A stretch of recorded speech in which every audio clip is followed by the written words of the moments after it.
2026 সাল এপ্রিল মাসে জুবিনের আবার জন্ম হবে। নতুনভাবে নতুন জীবন পেয়ে যাইবেন। এইবার আসামে নয়, এইবার সিঙ্গাপুরে উনির দরিদ্র নিহত গরিব একটা ঘরে উনির জন্ম হবে। এটা কে বলছে? বহর কুমারিয়ে বলছে। উনির কথাটা শুনেন, শুনলে আপনারা আচরিত এবং অনেক মেহসুস করবেন। আপনারা মনোযোগ দিয়ে শুনেন। আমাৰ ইতিবৃত্তান্ত পৰমাত্মাৰ পৰা মই মেছেজ ৰূপত পাবলৈ ধ্যানৰ মাধ্যমেদি চেষ্টা কৰিছিলো। সেইখিনিতে কওঁ, মই কোনো ভৱিষ্যত স্ৰষ্টা নহয়। কোনেও যেন মোৰ মৰমৰ ভাই মাতা ভনী সকলোৱে যেন অন্য ধৰণৰে গ্ৰহণ নকৰে কথাটো। কেৱল মোৰ ধ্যান যোগ সাধনা আৰু সেই পবিত্ৰ আত্মাৰ প্ৰতি থকা মোৰ শ্ৰদ্ধা মৰম আত্মিক প্ৰেমৰ কিছু অনুভৱ শুনোৱাবলৈ প্ৰয়াস কৰিছো। আৰু যেতিয়া মই ধ্যানত থাকি যিখিনি মেছেজ পাইছিলো সেইখিনি মই লিখি ৰাখিছিলো। খুব খৰখেদাকৈ লিখিবলগীয়া হৈছিল। মেছেজবোৰ বেছি সময় কাৰণে নহয়, ছেকেণ্ডত আহে।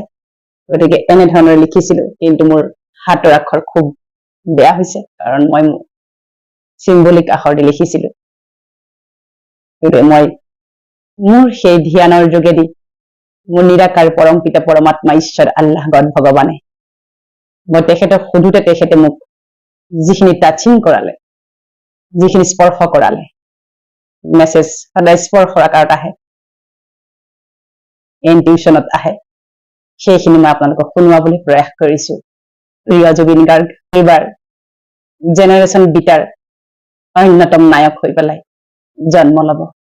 তেখেত ইংৰাজী চহৰত জন্ম লব আৰু 100% চান্স আছে ছিংগাপুৰৰ কোন দৰিদ্ৰ পৰিয়ালত জন্ম লব। ধৰ্ম, শৰীৰৰ ধৰ্ম হব খ্ৰীষ্টিয়ান ফেমিলিত তেখেতৰ জন্ম হব। জন্মৰ তাৰিখটো মোৰ মনলৈ আহিছিল বাবে লিখি ৰাখিছো। পুনৰবাৰ কওঁ, 100% সঠিক বেসঠিক মই নাজানো, কিন্তু মোৰ ইনটিউচনত যিখিনি আহিছিল মই লিখি ৰাখিছিলো। 19 এপ্ৰিলৰ পৰা 19 মেৰ ভিতৰত 2026 চনত তেখেতৰ জন্ম হব। এজন পৃথিৱী বিখ্যাত পপ ষ্টাৰ হব। মাইকেল জেকচনৰ দৰে এজন অতি খ্যাত ইংৰাজী কলা সংস্কৃতি, ইংৰাজী সংগীতৰ এজন অতি খ্যাতি সম্পন্ন বিশ্ববিখ্যাত পপ ষ্টাৰ হৈ জন্ম হব। তেওঁ জন্মৰ পৰা সংগীত বাদ্যযন্ত্ৰৰ প্ৰতি সাংঘাতিক আকৰ্ষণ থাকিব। প্ৰায় 2 বছৰ মানৰ পৰা প্ৰসিদ্ধ হবলৈ আৰম্ভ কৰিব আৰু 13 বছৰ বয়সৰ পৰা পৃথিৱীত তেখেতৰ পৃথিৱী বিখ্যাত হৈ পৰিব। 13 বছৰ বয়সৰ পৰা তেখেতৰ যিটো বেণ্ড হব, সেই বেণ্ড ৱৰ্ল্ড মিউজিকেল বেণ্ড হিচাপে জনাজাত হব। ওৱান অফ দ্য বিগেষ্ট বেণ্ডছৰ ভিতৰত এটা বেণ্ড হব। তেওঁ 14 বছৰ বয়সৰ পৰা সেই মিউজিকেল বেণ্ডটো লৈ সমগ্ৰ পৃথিৱী ৱৰ্ল্ড টুৰ কৰিব। ভাৰতবৰ্ষৰ কৃষ্টি সংস্কৃতিয়ে তেওঁক সকলো সময়তে আকৰ্ষিত কৰিব আৰু তেখেত অসমলৈ আহিব। অসমীয়া গীতৰ ৰিচাৰ্চৰ বাবে আহিব। আৰু যেতিয়াই আহিব, যেতিয়াই জুবিন প্ৰয়াত তেখেতৰ শৰীৰে গীত গাই থৈ গৈছিল, সেই গীতবোৰ শুনিলে তেওঁ ভাবুক হব আৰু তেওঁ নিজেও এজন জুবিন ফেন হৈ পৰিব। আৰু তেওঁ জেনেৰেশ্যন বিটাৰ অন্যতম আকৰ্ষণ, অদ্ভুত আকৰ্ষণ হব। এজন ফিলান্থ্ৰপি হব, দানী হব, দাতা হব, হিউমেটেৰিয়ান হব, পৰম পুণ্য পবিত্ৰ আত্মা, মানৱ দৰদী আত্মা, যাৰ হৃদয় পৃথিৱীৰ দৰে বহল। প্ৰতিজন আত্মাৰ প্ৰতি তেওঁ সদাশীল হব, বিনয়ী হব।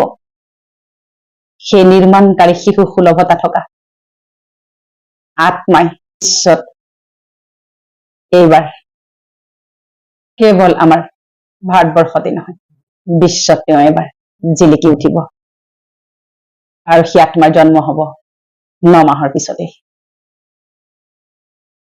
যেতিয়া পুণ্য আত্মাৰ মৃত্যু বা জন্ম হয়, পুষ্পবৃষ্টি হয়, শিলাবৃষ্টিও হয়। তেখেতৰ যিদিনাখন জন্ম হব পুষ্পবৃষ্টি হব, সামান্য হলেও পুষ্পবৃষ্টি হবই, পানীৰ প্ৰতি ভয় থাকিব। যেতিয়া জন্ম হব পানী ভয় বুলি ডাঙৰ ৰিষ্ট তেখেতৰ কুণ্ডলীত লিখা থাকিব।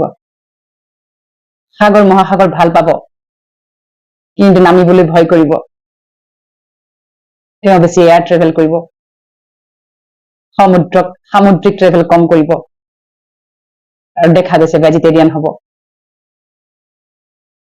আৰু নিজৰ স্বাস্থ্য, লোক, দায়িত্ব, কৰ্তব্যৰ প্ৰতি খুব সচেতন হব। আৰু মানুহে হেৰাই যোৱা এটা চৰিত্ৰ মাইকেল জেকচন, প্ৰায় তেনেকুৱা ধৰণৰে তেখেতক আদৰি লব। আৰু বহুতেই কব তেওঁ মাইকেল জেকচনৰে যেন দ্বিতীয় ৰূপ। কেৱল এটা কথা মই স্পষ্ট ৰূপত মেছেজ নাপালো, ড্ৰেছ আৰু এড্ৰেছ মানে, ড্ৰেছ মানে শৰীৰ মেল নে ফিমেল হব, আৰু এড্ৰেছ একজেক্টলি ক'ত হব। গতিকে এইখিনি মই টাচিং পাইছিলো। তেওঁ অতি সন্তুষ্টতাৰে, পৰম সন্তুষ্টতা মূৰত হৈ জীৱনৰ প্ৰতি তেওঁ কোনো আক্ষেপ নোহোৱাকৈ সেই আত্মাই শৰীৰ ত্যাগ কৰিছে। সেইটো মেছেজো পাইছিলো যে মোৰ কাৰোৰ প্ৰতি কোনো আক্ষেপ নাই, মোৰ একো আৰু পাবলগীয়া নাছিলে, মোৰ কাৰ্মিক একাউণ্ট ক্লিয়াৰ হৈ আছিলে। মই এভাৰ ৰেডি আত্মা, মানে সকলো সময়তে তেওঁ ৰেডি হৈ আছিলে ড্ৰেছ সলাবলৈ। তেওঁ সন্তুষ্টতা হৈ পৰম সন্তোষৰে তেওঁ নিজক আচলতে, নিজৰ শৰীৰটো নিজেই আচলতে ত্যাগ কৰিছে বুলি তেওঁ মোক মেছেজত পাইছো। বহুত বেছি আশা নাছিলে, আৰু কিবা কৰিম আৰু কিবা কৰিম, এনেকুৱা বহুত ডাঙৰ আশা টাইপৰ নাছিল। যি কাম তেওঁ কৰি আছিল, যি আধৰুৱা হৈ আছে, সেই আধৰুৱাখিনি ডেফিনেটলি তেখেতৰ যি আজি কলা কৌশল ইয়াত আছে, তেখেতৰ অন্যতম জীৱন সংগী গৰিমা চিষ্টাৰ প্ৰমুখে তেখেতৰ যে নিকটতম বন্ধু বান্ধৱ সকলোৱে পূৰা কৰিব বুলি মই আশাবাদী।